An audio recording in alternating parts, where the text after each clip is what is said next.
नमस्कार साथियों। संकल्प यूपीएससी के इस यूट्यूब चैनल में आपका बहुत स्वागत है। हम यहाँ पे आज से पॉलिटी एंड कॉन्स्टिट्यूशन को शुरू कर रहे हैं और यहाँ इस चैनल पे मैं जो कुछ भी पढ़ाऊंगा वो स्टेट पीसीएस और यूपीएससी के लिए एकदम सफिशिएंट रहेगा। आज हम पॉलिटी एंड कॉन्स्टिट्यूशन को शुरू कर रहे हैं, तो पॉलिटी एंड कॉन्स्टिट्यूशन में चलिए हम टॉपिक को शुरू करते ही पूरा इंट्रोडक्शन समझते ही बात करते हैं, है ना। देखिए, हमें पढ़ना है यूपीएससी का ये एक महत्वपूर्ण सेगमेंट है पॉलिटी।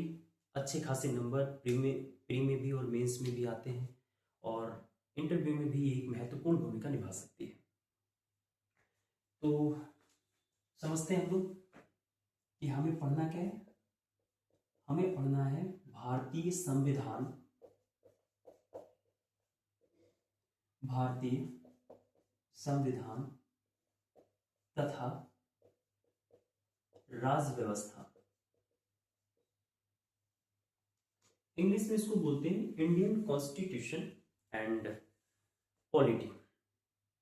देखिए, इंडियन कॉन्स्टिट्यूशन एंड पॉलिटी, हमें यही समझना है। ये बेसिकली हमारा पूरा सिलेबस है और इस पूरे सिलेबस में बहुत सारे टॉपिक पढ़ने हैं हमको। हम शुरुआती दौर में अभी उन टॉपिक्स को समझेंगे जिससे इस सब्जेक्ट को बेहतर तरीके से हम समझ पाए। आगे जब मैं टॉपिक्स पढ़ाऊँ उसमें छोटे छोटे टर्म जो यूज होंगे, हम शुरुआती दौर में उन्हीं छोटे टर्म को जब ठीक से समझ लेंगे तो पूरा कंसेप्ट जब पढ़ेंगे तो वहां पे क्लियरिटी ज्यादा मिलेगी। इसीलिए थोड़ा सा आज हम जो कुछ भी पढ़ेंगे वो इस पूरे सिलेबस का इंट्रोडक्शन ज्यादा होगा, ठीक है।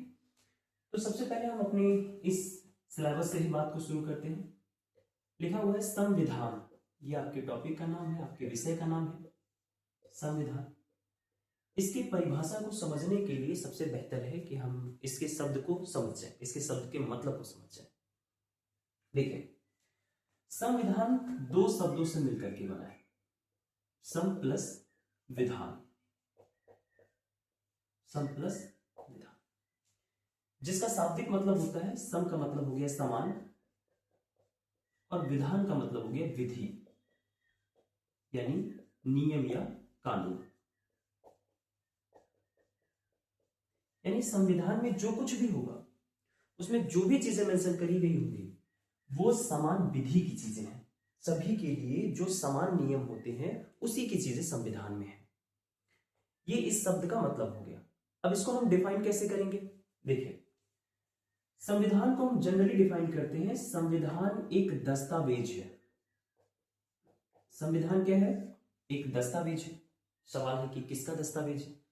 नियमों का दस्तावेज है। बहुत सारे नियम, कायदे, कानूनों का यह एक संकलन है और इसी दस्तावेज के ही आधार पे किसी देश का शासन चलाया जाता है। किसी देश का शासन चलाया जाता है, ठीक है। तो संविधान को डिफाइन कैसे करेंगे? संविधान एक ऐसा नियमों का, कानूनों का संग्रह है, दस्तावेज है, जिसके आधार पर किसी देश का शासन चलाया जाएगा, वह संविधान कहलाएगा। अब यहां पे आप एक शब्द देख रहे हैं शासन। शासन शब्द का मतलब क्या है?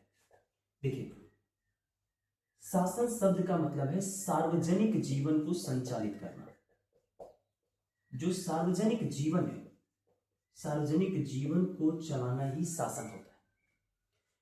सार्वजनिक जीवन का मतलब हो गया कि जब एक देश हो, एक स्टेट हो और उस स्टेट में अगर एक जनसंख्या रह रही है तो जनसंख्या को पूर्ण रूप से सही ढंग से नियंत्रित करने के लिए और इस प्रकार से नियंत्रित करने के लिए कि सबको सबके अधिकार मिले, तो स्वाभाविक सी बात है एक नियम होने चाहिए, कायदे कानून होने चाहिए।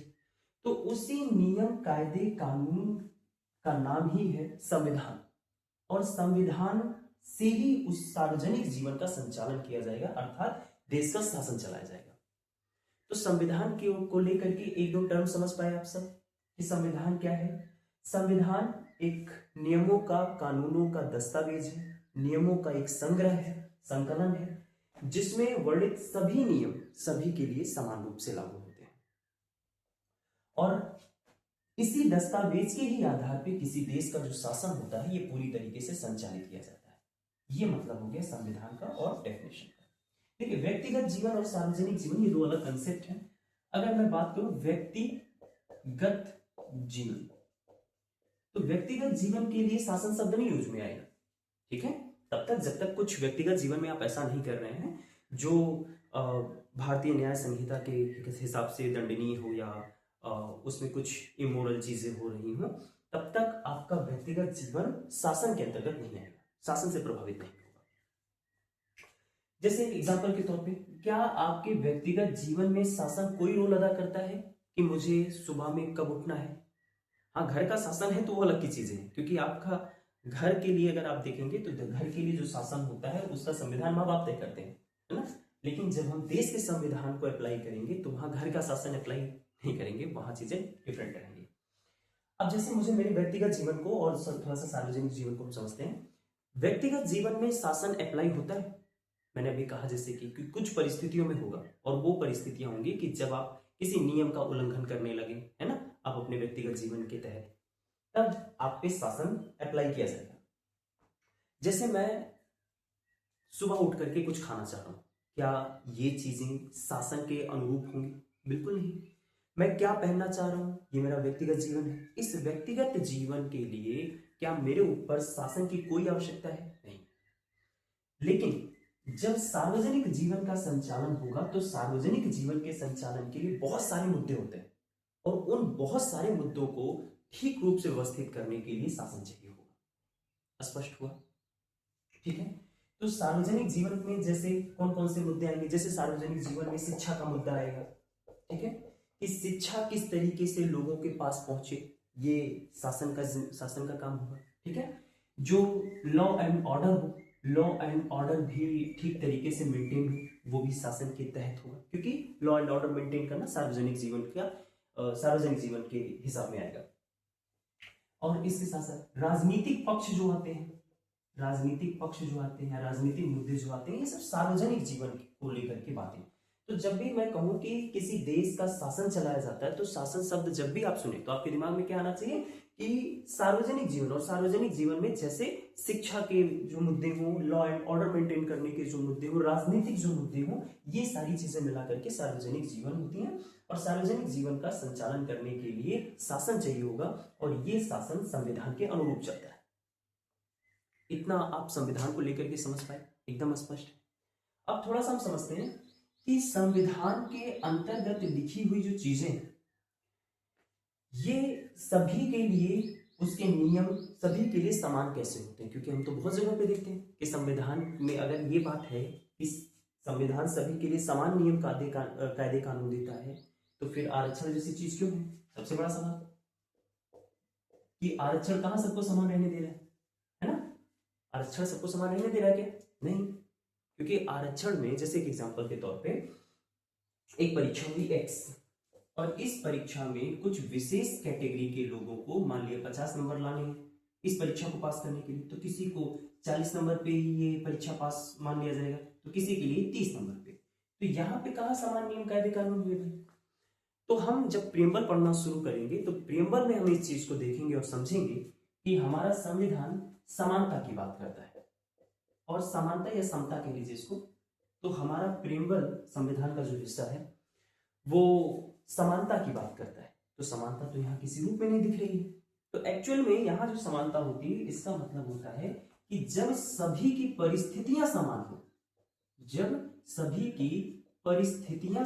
हो, तो समान परिस्थितियों में समानता, समान परिस्थितियों में समानता, ठीक है, समान परिस्थितियों में समानता की बात करता है, ठीक है। तो इस कंसेप्ट को फिलहाल हम प्रियम्बल में कवर करेंगे, अभी देखते हैं। अब जैसे सभी के लिए नियम कायदे कानून कैसे सेम है, एक एग्जांपल से हम समझते हैं। जैसे मान लीजिए फंडामेंटल राइट में एक आर्टिकल है, आर्टिकल 21, हम समझेंगे इस चीज को। आर्टिकल 21 हमें अपने जीवन की स्वतंत्रता देता है, और जीवन की स्वतंत्रता में एक एलिमेंट और शामिल करता है कि हमें किसी के भी साथ अगर विवाह करना हो तो हमारा वो मूल अधिकार है, हमें किसी के तनाव दबाव में आकर के शादी नहीं करनी है, हम अपने मन पसंद की शादी कर सकते हैं। ये हमें आर्टिकल 21 ये अधिकार देता है। अब देखिए, क्या आर्टिकल 21 जो संविधान में मेंशन ये कानून है, ये कानून ऐसे बात करता है कि केवल शादी करने की जो छूट है, शादी के लिए जो आर्टिकल बनाया गया वो केवल पुरुषों पर लागू हुआ? नहीं, स्त्रियों पर भी लागू हुआ। क्या ये किसी खास वर्ग के लिए कहा गया? नहीं, सभी वर्गों के लिए कहा गया। तो यही सेंस यहाँ पे है कि संविधान में जो नियम कायदे कानून होते हैं वो नियम कायदे कानून सभी के लिए समान रूप से अप्लाई होते हैं। ठीक है, और कुछ सिचुएशन ऐसे हमें दिखाई पड़ेंगे कि जहां पे आपको लगेगा कि नहीं नहीं, यहाँ की जो विधियां हैं ये विधियां पूरी तरीके से समान रूप से लागू नहीं हो रही हैं। तो उसके लिए एक छोटा सा एग्जांपल हम समझते हैं कि जैसे एक देश में अगर सभी नागरिकों को एक समान पदवी देनी है, एक समान गरिमा बनाए रखनी है, तो उसके लिए हर एक को समान रूप से ट्रीटमेंट मिलना चाहिए। अब जैसे एक एग्जांपल समझते हैं, जैसे मान लेते हैं कि यह एक कुआं है, सपोज दैट यह एक कुआं है, इसमें एक बच्चा ये है इस साइड का, दूसरा बच्चा ये इस साइड का, तीसरा बच्चा ये इस साइड का। ठीक है, अगर इस कुएं से बाहर निकालना है इनको, इस कुएं से अगर इनको बाहर निकालना है तो उसके लिए सबसे पहले आप जरा दिमाग लगा करके सोचिए कि सबसे पहले बाहर कौन निकलेगा? ये व्यक्ति जिसकी हाइट इन सबसे ज्यादा है।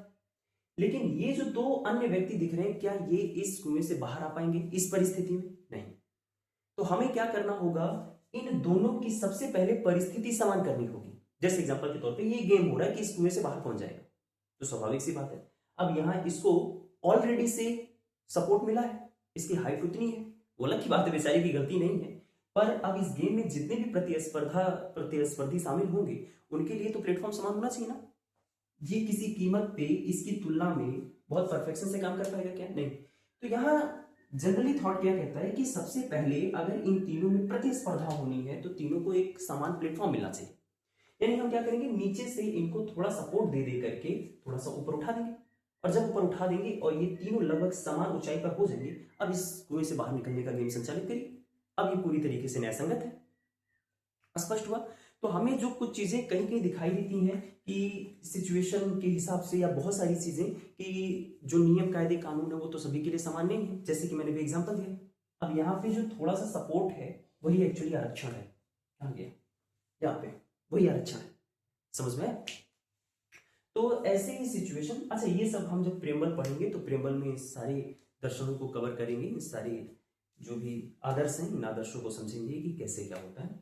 फिलहाल आप संविधान समझ पाए कि संविधान नियमों का, कानूनों का एक दस्तावेज है जिसके आधार पे किसी देश का शासन चलाया जाएगा। शासन चलाने का मतलब व्यक्तिगत जीवन से कम और सार्वजनिक जीवन से मतलब उसका पूरी तरीके से होता है। सार्वजनिक जीवन में का मतलब हो गया कि जो शिक्षा के मुद्दे होंगे, जो लॉ एंड ऑर्डर मेंटेन करने के मुद्दे होंगे, जो सार्वजनिक राजनीतिक जीवन के जो मुद्दे होंगे, इन इन मुद्दों को संचालित करना ही शासन चलाना होता है। स्पष्ट हुआ? अब इसके साथ साथ एक शब्द और आता है संविधान में जिसे हम कहते हैं संविधानवाद। इसे समझेंगे कि संविधानवाद क्या होता है। संविधानवाद देखिए, सामान्य तौर पे जहां जिन देशों के पास अपना लिखित संविधान होता है उस देशों में संविधानवाद भी दिखता है जनरली, सामान्यतः। पर यह बिल्कुल अनिवार्य नहीं है कि जिन देशों में संविधान हो वहां संविधानवाद भी पाया जाए, बिल्कुल जरूरी नहीं।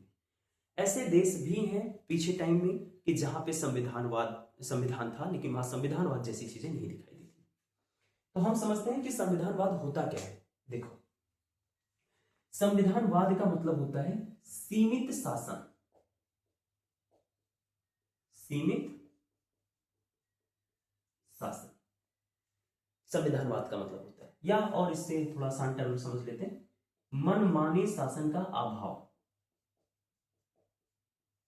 मनमाने शासन का अभाव यानी जब मनमाने शासन की जो सीमा हो वो बहुत कम हो या ना के बराबर हो, तब हम कहते हैं कि वहां संविधानवाद है। बात समझ में? तो संविधानवाद का एकदम अनिवार्य मतलब आप समझ लीजिए सीमित शासन, ठीक है, या मनमाने शासन का अभाव।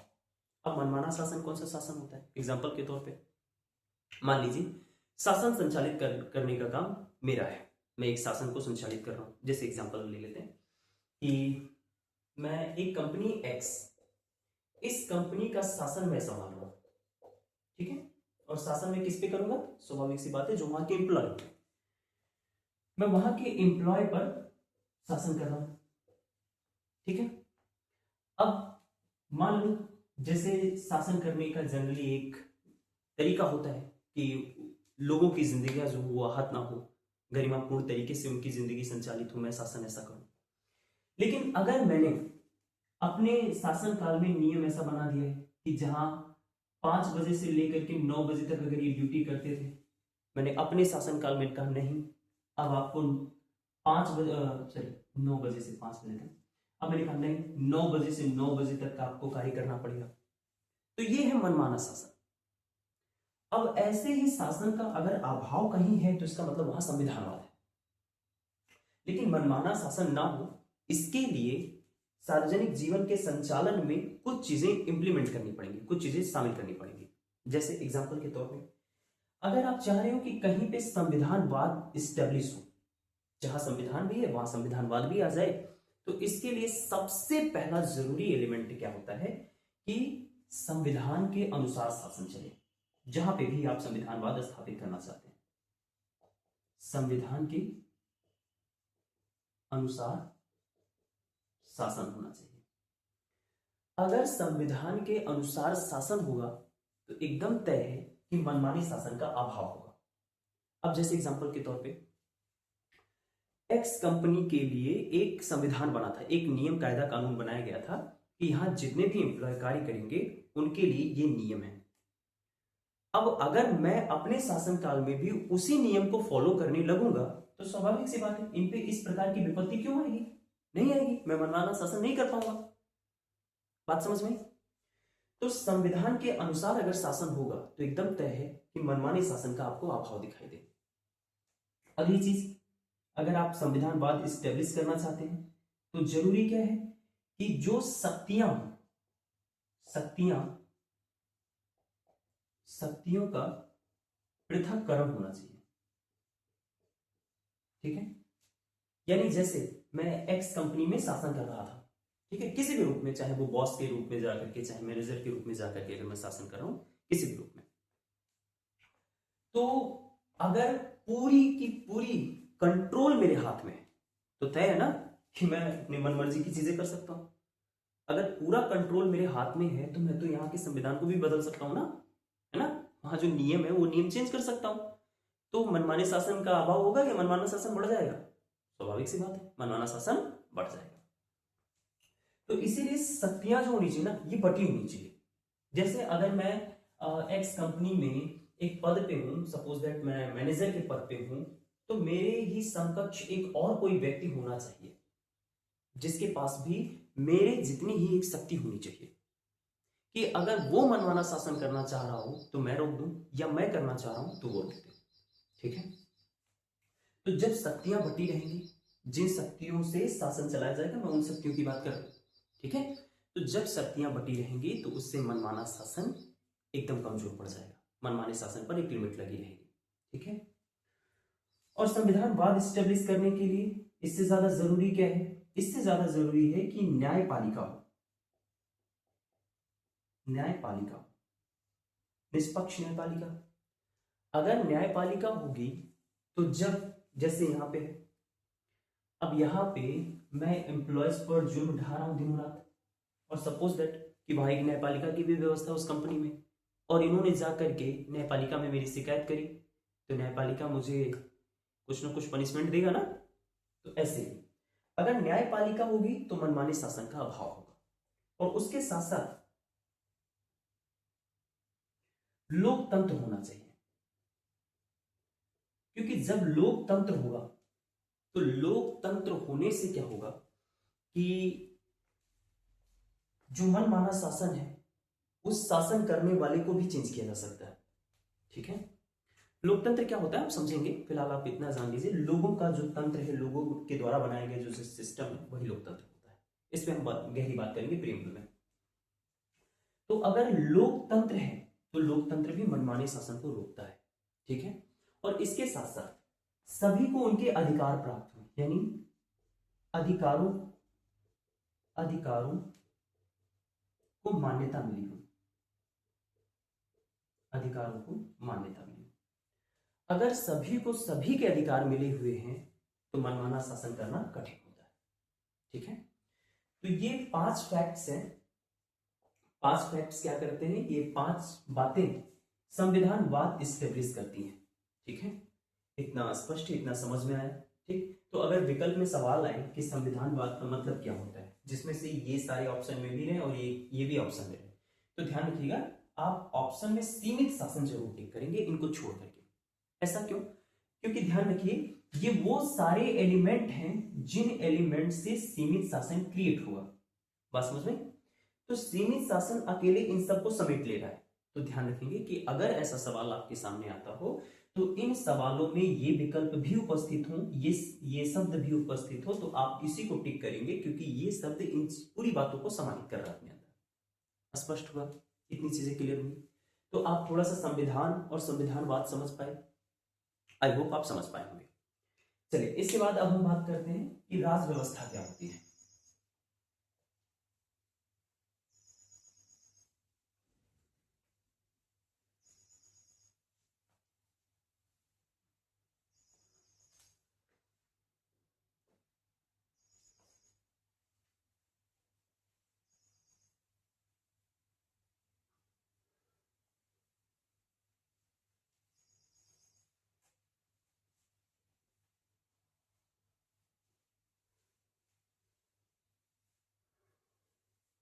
चलिए समझते हैं क्या होती है राज व्यवस्था। देखिए राज व्यवस्था, इसी को हम इंग्लिश में बोलते हैं पॉलिटी, ठीक है। जनरली आप सोचो, एक चीज केवल सोचो कि अगर बहुत सारे नियम उस कंपनी एक्स के लिए लिखे गए हो, तो केवल लिख मात्र देने से या उसका एक फॉर्मेटिंग कर देने से, उसका एक बुक तैयार कर देने से क्या सारी चीजें इंप्लीमेंट हो जाएंगी? जवाब है नहीं। केवल नियम कायदे कानून बना देने से वो लागू हो जाए और उसका पालन होने लगे, नहीं पॉसिबिलिटीज है। तो संविधान तो केवल एक बुक है ना, जिसमें नियम लिखे गए हैं, कायदे लिखे गए हैं। अब उस नियम को समाज में, अपने देश में, अपने स्टेट में अप्लाई करना है, तो जो अप्लाई करते हैं वही पूरा सिस्टम ही राज व्यवस्था है, ठीक है। यानी राज व्यवस्था क्या है, तो हम कहेंगे संविधान को व्यवहार में लागू करना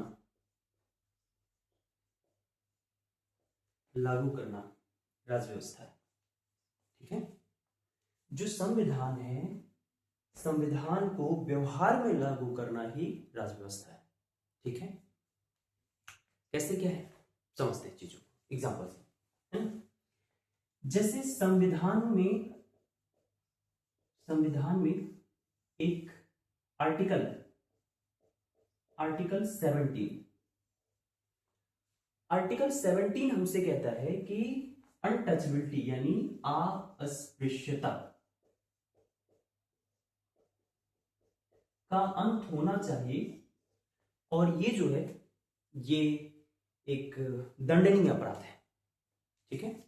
ऐसा कहता है आपका संविधान कि जो अनटचेबिलिटी है, अनटचेबिलिटी नहीं होना चाहिए, ये एक कानूनन अपराध है, ठीक है। ये हिस्सा जो आप देख रहे हैं ये संविधान है। अब इस बात को जब हम व्यवहार में लागू कर देंगे तो लागू करने पर कुछ ना कुछ मुद्दे उभरेंगे यहां से, इससे संबंधित। कैसे मुद्दे उभरेंगे? एग्जांपल्स। आर्टिकल 17 संविधान के अकॉर्डिंग है और वो कह रहा है कि अनटचेबिलिटी, अस्पृश्यता, जिसका मतलब होता है छुआछूत नहीं होना चाहिए, इसका अंत करो, और ये एक दंडनीय अपराध है। लेकिन नियम बनाने के बावजूद भी, इसको अप्लाई करने के बावजूद भी अगर किसी ने अनटचेबिलिटी यानी अस्पृश्यता कर दिया तो इसके लिए संसद ने कानून बनाया। इसके लिए संसद ने कानून बनाया।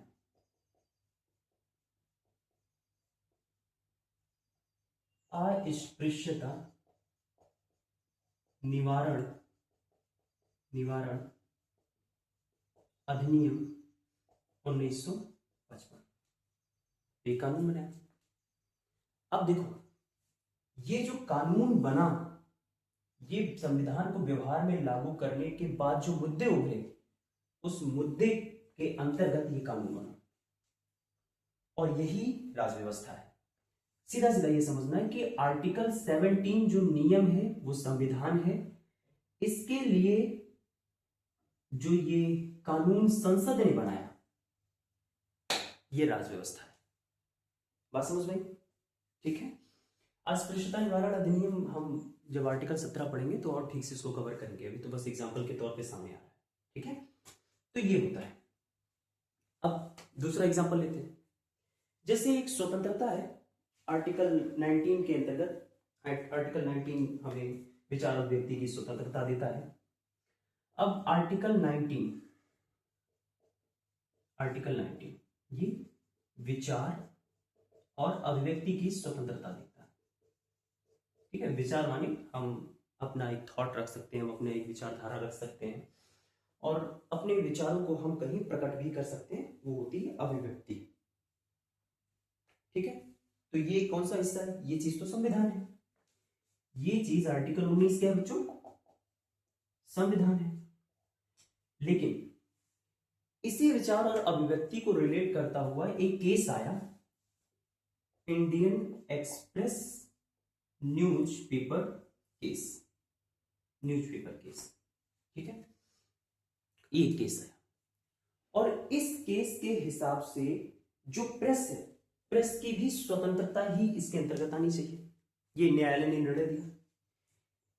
Indian express news case paper में न्यायालय ने ये निर्णय दिया कि विचार और अभिव्यक्ति की स्वतंत्रता में प्रेस की भी स्वतंत्रता शामिल है। प्रेस की स्वतंत्रता भी शामिल है। तो अब ये जो न्यायालय का निर्णय है, ये क्या है? राजव्यवस्था है। जो संसद का कानून यहां बना, वो क्या है? राजव्यवस्था है। और इससे रिलेटेड जो आर्टिकल्स हैं, जो नियम हैं, वो है संविधान। तो आप अब पूरी तरीके से समझ पा रहे हैं कि संविधान क्या है और राजव्यवस्था क्या है। आई होप आप समझ पाए होंगे। ठीक है, चलिए, तो अब हम थोड़ा सा एक परिचय जो इस टॉपिक से होना था हो गया है। अब इसके बाद हम समझते हैं इसके अंतर्गत कि जो संविधान का बुक है, वो संविधान की बुक की फॉर्मेटिंग कैसे है, उसमें क्या क्या बातें हैं, ये सारी चीजें समझते हैं।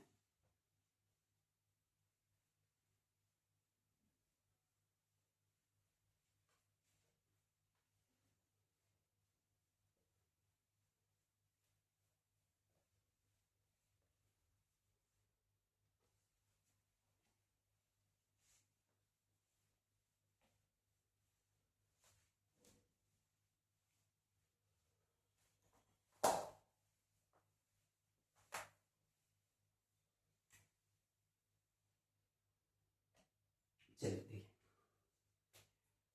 अब हम समझते हैं कि जो हमारा संविधान का बुक है, उसका स्वरूप कैसा है, फॉर्मेटिंग कैसे उसकी हुई है, और सारी चीजों को। तो हम संविधान का वर्णन समझते हैं। संविधान का वर्णन यानी संविधान का जो बुक है, ये बुक कौन से फॉर्मेट में है। ठीक है, ये समझना है। चलो देखते हैं। तो जो संविधान है हमारा, ये संविधान कई भागों से मिलकर के बना है, और जो भाग है, ये भाग कई अध्यायों से मिलकर के बना है, और जो अध्याय है, ये कई अनुसूचियों से मिलकर के बना है। आर्टिकल जिसे अनुच्छेदों से मिलकर के बना है, आर्टिकल जिसे कहते हैं। और जो अनुच्छेद होते हैं, ये कई खंड से मिलकर के बने होते हैं। जो खंड होते हैं, ये कई उपखंड से मिलकर के बने होते हैं। यानी हमारा पूरा संविधान इसी फॉर्मेट में है। जो संविधान की बुक है वो संविधान कई भागों में बटा है। जो भाग बने हैं वो कई अध्यायों से मिलकर के बने हैं। जो अध्याय बने हैं ये कई अनुच्छेदों से मिलकर के बने हैं। जो अनुच्छेद बने हैं इसमें कई खंड और उपखंड शामिल होकर के बने हैं। स्पष्ट हुआ? तो ये संविधान का वर्णन है। जो हमारा मूल संविधान था, मूल संविधान का मतलब होता है जिस संविधान में कोई अमेंडमेंट ना हुआ हो, ठीक है, उसे कहते हैं मूल संविधान।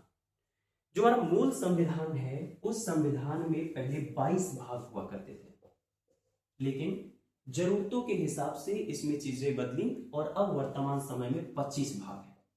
ठीक है, इन पे बात होगी, बाद में होगी। और उसके बाद जो अनुच्छेद है, जब मूल संविधान देखेंगे तो उसमें 395 आर्टिकल्स थे, यानी 395 अनुच्छेद हुआ करते थे। लेकिन अब इसमें से ये आंकड़ा अमेंडमेंट के जरिए बदल करके ये लगभग 448 के आसपास हो गया, इससे ज्यादा ही हो गया। ठीक है, तो अब लगभग 448 अनुच्छेद हैं। ठीक है, ये एक छोटी सी फैक्ट है, छोटी सी बात है, ध्यान रखेंगे इसे। तो हमारे संविधान में जो बातें पाई जाएंगी वो भाग में, अध्याय में, अनुच्छेद में, खंड में, उपखंड में लिखी होंगी। संविधान में इतना होने के बावजूद संविधान के अंत में, संविधान के लास्ट में, अंत में, यहां कुछ विषयों की एक सूची है। यहां अंत में कुछ विषयों की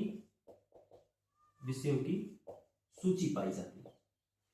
और इस सूची में जो नियम है, इस सूची में जो प्रावधान दिए गए हैं, ये प्रावधान संविधान में नहीं है, संविधान में वर्णित नहीं है, ध्यान रखेंगे। संविधान के इन सब हिस्सों से सेपरेट, ना भाग में है, ना अध्याय में, ना अनुच्छेद में, ना खंड में, ना उपखंड में, इतने के बाद की बात हो रही है कि संविधान के अंत में कुछ विषयों की एक लिस्ट है, एक सूची है। और इस सूची में जो प्रावधान है, इन प्रावधानों का विवरण आपको संविधान में नहीं देखने को मिलता, मतलब संविधान की बुक में ये इन हिस्सों में नहीं है। बात समझ में? ठीक है, तो ये जो इस तरीके के हिस्से होते हैं इन्हीं को कहते हैं अनुसूची। इसी को क्या कहते हैं? अनुसूची, शेड्यूल बोलते हैं इंग्लिश में इसको। ठीक है, जो मूल संविधान था, मूल संविधान में कुल 8 अनुसूचियां थी, लेकिन अब अमेंडमेंट के जरिए इसमें वर्तमान समय में 12 अनुसूचियां हैं। एकदम स्पष्ट हुआ? ठीक है, अनुसूची क्या होती है? संविधान के अंत में कुछ विषयों की पाई जाने वाली ऐसी सूची जिसके प्रावधान संविधान में वर्णित नहीं है। संविधान के बुक में ही है भाई, ध्यान रखना, लेकिन इन हिस्सों में नहीं है। ठीक है, वो अंत में है। ठीक है, इन्हें कहते हैं अनुसूची। अनुसूची में मूल संविधान में 8 अनुसूचियां हुआ करती थी, लेकिन अभी वर्तमान समय में 12 अनुसूची हैं। हम सभी अनुसूचियों पर बात करेंगे। ठीक है, तो इन्हें कहते हैं अनुसूची। अब सवाल ये है कि भाई ये लास्ट में चिपकाने की क्या जरूरत थी? यही कहीं एडजस्ट कर दिया होता। देखो, उसके पीछे जो मूल रीजन ये है वो ये है कि अगर प्रावधानों को यहीं एडजस्ट किया जाता तो जो आर्टिकल्स होते वो बहुत बड़े बड़े हो जाते, उनकी व्याख्या करना या और सारी चीजें थोड़ी टफ हो जाती। इसी सुविधा के लिए ये चीज करी गई है कि इसको लास्ट में कर दिया गया कि इनसे रिलेटेड ही आर्टिकल्स यहां होंगे। जैसे एग्जांपल ले लेते हैं, फिर आप समझ पाएंगे। जैसे आर्टिकल 1 कहता है, आर्टिकल 1 कहता है, जो कि अनुच्छेद 1 है, कि भारत राज्यों का एक संघ होगा। भारत राज्यों का एक संघ होगा, ये आर्टिकल 1 कहता है। लेकिन आर्टिकल 1 में तो ये मेंशन ही नहीं है ना कि कितने राज्यों का संघ होगा, उन राज्यों की सीमाएं कहां से कहां तक की होंगी, ऐसा कोई मेंशन नहीं है आर्टिकल 1 में। तो अब इसी की व्याख्या पूरी तरीके से करने के लिए संविधान के अंत में विषय की एक सूची बनाएगी और उसमें उसके प्रावधान डाल दिए गए, और इसी प्रावधान का नाम क्या है? अनुसूची। स्पष्ट हुआ? ठीक है, तो इस तरीके से इन्हीं फॉर्मेट में आपका पूरा कॉन्स्टिट्यूशन होता है जिसे हम पढ़ते हैं। क्लियर हुआ? एकदम स्पष्ट है यहां तक? ठीक। अब इसके बाद हम थोड़ा सा समझते हैं संविधान की व्याख्या किस फॉर्मेटिंग में हुई है, कैसे हुई है, इन सब बातों को चलिए देखते हैं।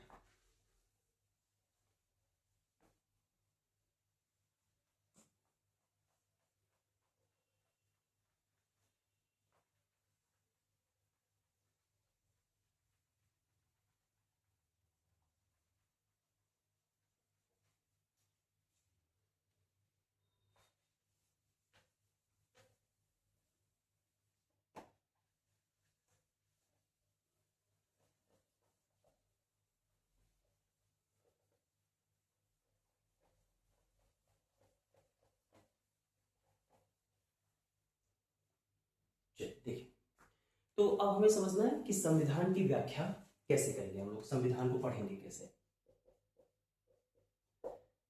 संविधान की व्याख्या, देखिए जो संविधान बुक है ना, उस संविधान बुक में क्या क्या चीजें हैं, आप थोड़ा सा उसके बारे में जानते हैं। देखो, संविधान का जो एक हिस्सा है, उस एक हिस्से में संविधान का दर्शन दिखाई देगा। ठीक है, संविधान में जो भी कुछ हम पढ़ेंगे उसमें एक ऐसा हिस्सा होगा जिसमें संविधान का आपको दर्शन दिखाई देगा। और संविधान के अगले हिस्से में आप देखेंगे कि जो सरकार है उस सरकार का गठन कैसे होता है, सरकार का गठन कैसे होता है। और संविधान में हम कुछ विविध चीजों को पढ़ेंगे।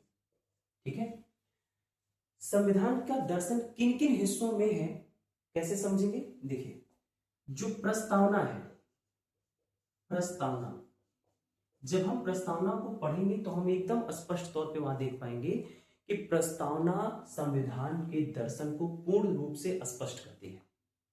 संविधान अपना क्या थॉट रखता है ये चीज प्रेमबल में एकदम साफ दिखाई दे जाएगी।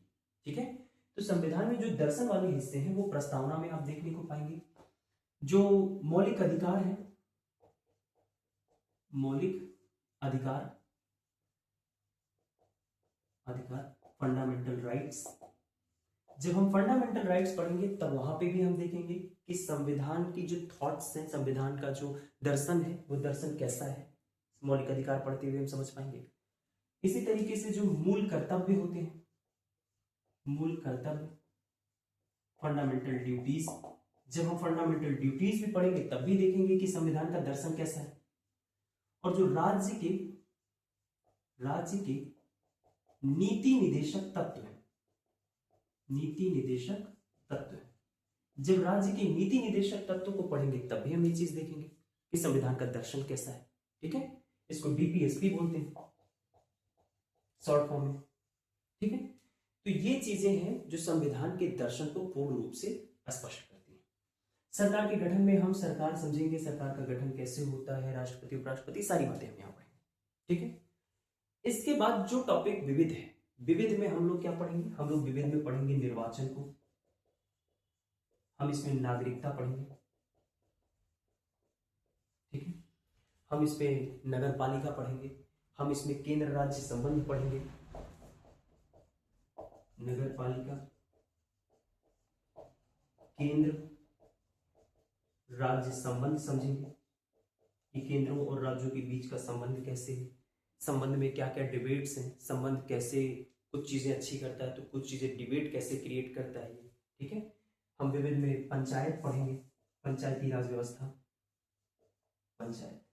ठीक है, तो इस तरीके से संविधान की पूरी व्याख्या हो पाएगी। संविधान का जो बुक है उस बुक की जो पूरी व्याख्या करनी है वो इतने टॉपिक पढ़ करके होगी। ठीक है, और लगभग मोटा मोटा यही पूरा सिलेबस भी है हमारा। ठीक है, तो अब संविधान की व्याख्या इस रूप में होगी। इसके बाद अब हम समझेंगे कि जो सरकार है, सरकार क्या है। ठीक है, लेकिन सरकार समझने से पहले थोड़ा सा संस्था समझ लेते हैं हम लोग, तब सरकार आप ठीक से समझ पाएंगे।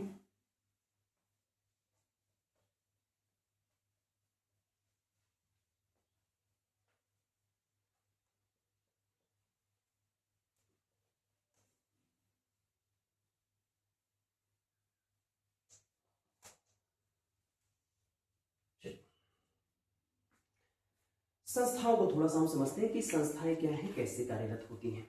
ठीक है, देखिए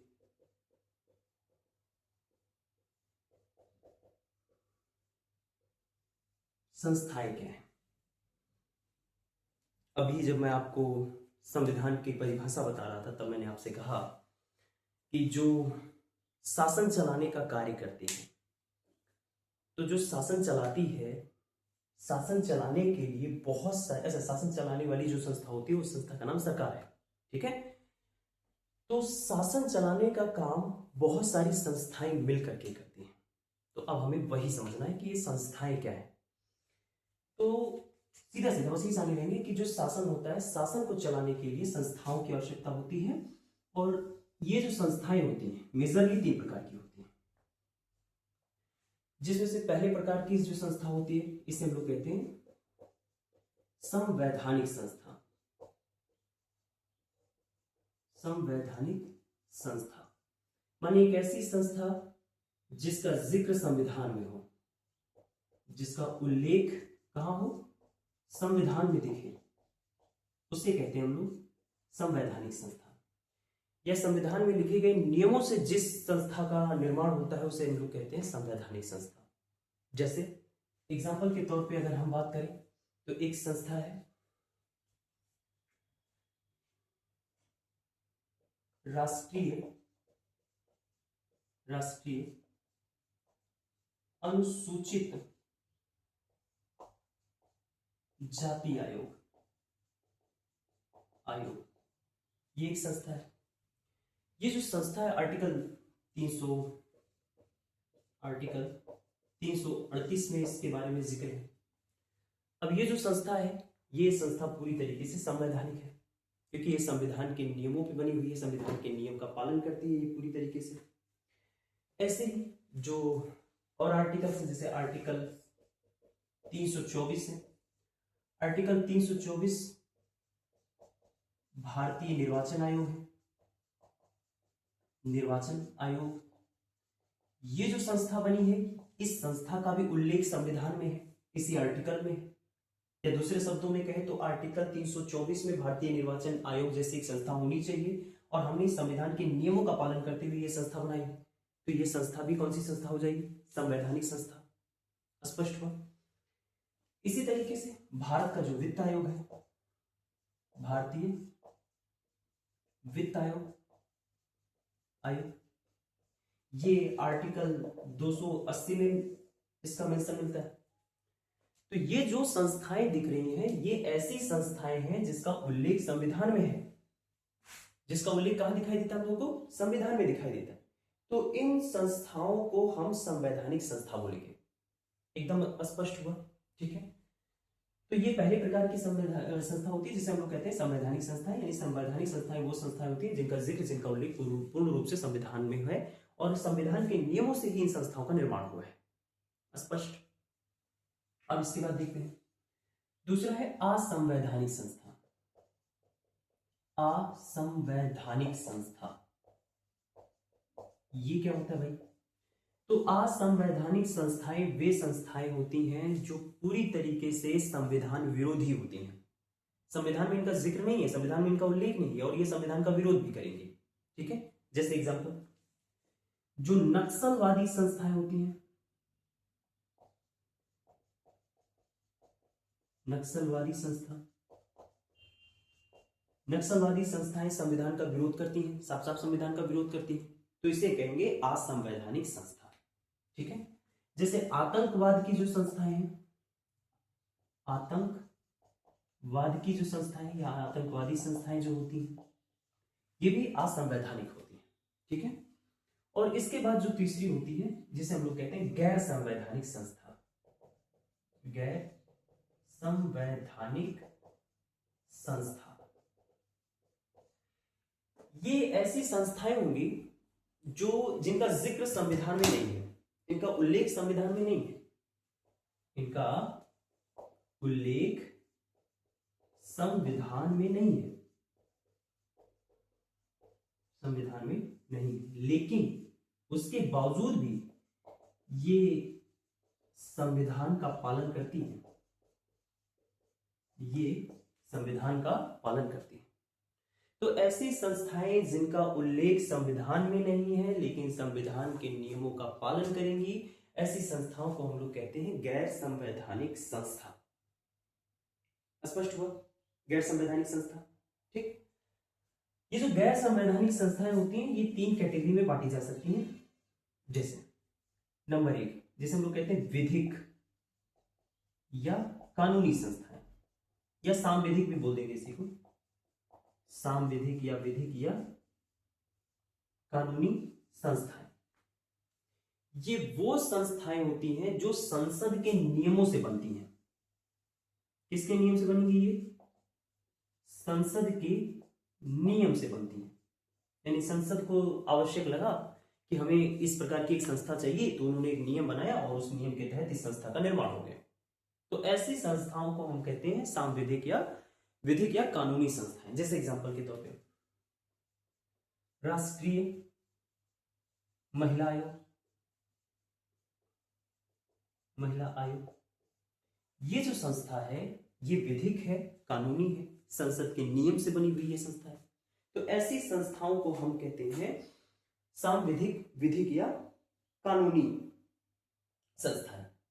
और इसके बाद जो दूसरी प्रकार की संस्थाएं होती हैं गैर संवैधानिक में, इसको हम लोग कहते हैं कार्यकारी संस्था। कार्यकारी संस्था, ध्यान रहे कार्यकारी संस्था जो होता है वो राष्ट्रपति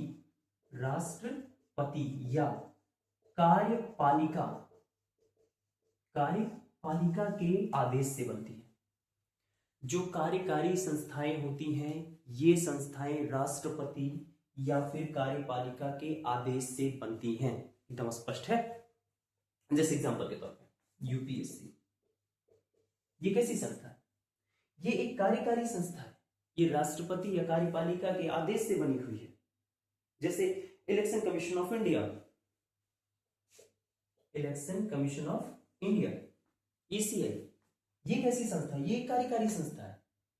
और जो तीसरी प्रकार की गैर संवैधानिक संस्थाएं होती है ये अन्य के अंतर्गत आती हैं। जैसे कोई छात्र संघ बन गया, है ना, ये जो संस्थाएं होंगी ये गैर संवैधानिक ही है, लेकिन गैर संवैधानिक का एक छोटा सा हिस्सा है अन्य संस्थाएं। ठीक है, आई होप इतनी सारी बातों को आप समझ पाए हैं। ठीक है, ये अभी ध्यान रखिएगा कि आज हमने जो कुछ भी पढ़ा है ये केवल और केवल ऐसी चीजें हैं जो चीजें आपको पॉलिटी, कॉन्स्टिट्यूशन को समझने के लिए मजबूत बना रही हैं, आपके लिए पृष्ठभूमि तैयार कर रही हैं। हम जब भी इनसे रिलेटेड कोई भी टॉपिक उठाएंगे तो गहराई में उठाएंगे और वो बेहतर ढंग से हम पढ़ते हुए समझेंगे। ठीक है, आज के लिए इतना ही, मिलते हैं।